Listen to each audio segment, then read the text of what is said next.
somewhat of a trend over the past 3 games is James McCann starting to figure out something. 2 nights ago, it seemed like James McCann was getting better bat to ball. And then last night he really hit well. And while that's good, the one concern for me is it a byproduct of him playing first base now and not having all that pressure on his legs throughout the game, which could be a testament to the fact that he's always been the backup catcher and shouldn't be playing all these games. And maybe that's a sign to Luis Rojas that maybe he should calm down a little bit. And Tomas Nido has been very good.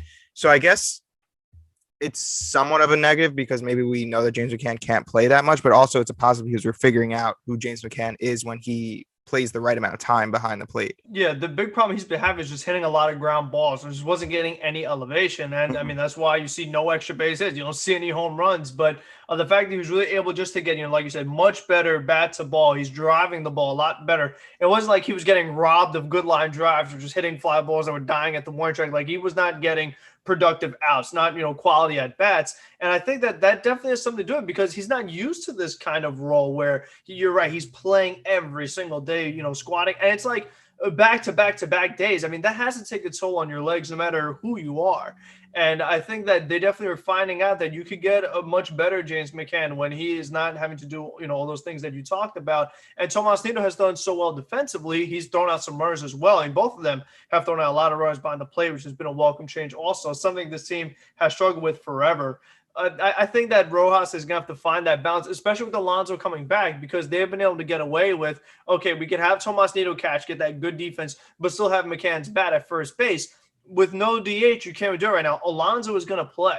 So now they really have got to decide, is it going to be Nido? Is it going to be McCann? And you're really playing that offense versus defense, thing. And the problem is the contract disparity. The fact that you gave McCann those 4 years, $10 million a year, you have to play him regardless. Like, they don't really have a choice there. They can't just, fully bench him, give Nido 75% of the starts. So it's really going to be up to Rojas to find that balance.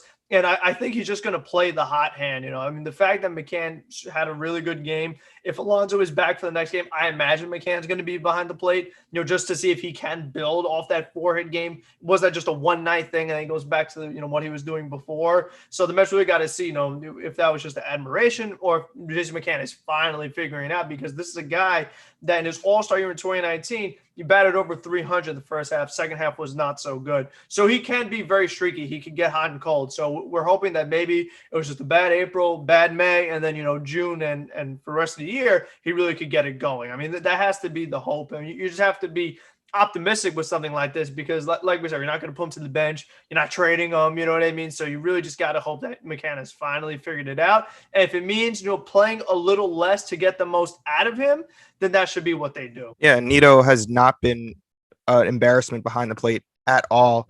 I think I saw a stat on Twitter. Who knows how true it is, but let's just say we trust Twitter. I think last year the Mets catchers threw out a 20% of the runners that tried to steal, and this year it's up to 40% or something like that. So that's outstanding. We always knew Tomas Nido was good defensively, but he's been very productive offensively, which should open the eyes of Luis Rojas to see that, Tomas Nido should get more time, and that just is beneficial to everyone, it seems like.